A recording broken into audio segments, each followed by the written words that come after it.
A laptop and a small desk are all Nataliya Vyetrova, founder of the non-profit called Ukraine Volya Foundation, needs to help her fellow Ukrainians. A sustainable fashion expert before the war, she now dedicates her time to helping Ukrainian children deal with war-related trauma. Her journey started at a pro-Ukrainian rally in the US. When I was at one of the rallies, I just realized I was at the wrong place. My desire to be with my people, with Ukrainians, was stronger than the desire to help from here. So one morning I woke up and told my husband I'm going. I got a ticket and 2 days later packed my backpack and went. Ukraine. After an initial trip, she returned to Washington with a plan. She raised some funds and headed back to Lviv.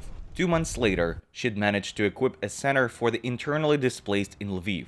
She made sure dozens of families had enough clothing, food, and attention.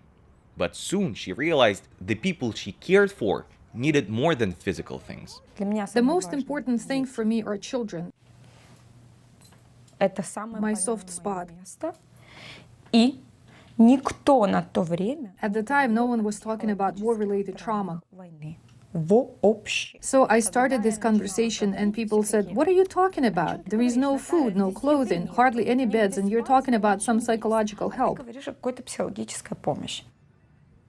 The program she set up was devised by clinical psychologists skilled at helping children cope with all kinds of trauma, from natural disasters to violent crime and war. The program uses games as a way for adults to communicate with children about their trauma and allow them to get past it. A year into the war, Vyetrova says she's seen delayed trauma starting to show up. Nataliya is looking for help everywhere, including from Ukraine's First Lady. We should meet with Olena Zelenska. We need the government's support.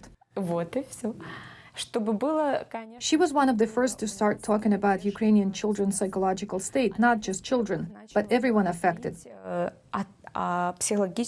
All Ukrainians are traumatized. How can mom or dad help their kid if they themselves are traumatized?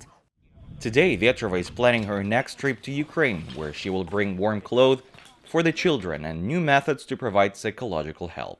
She, like millions of others, can't wait for the war to be over, though she plans to keep offering help long after it ends. Misha Komadovsky, VOA News, Washington.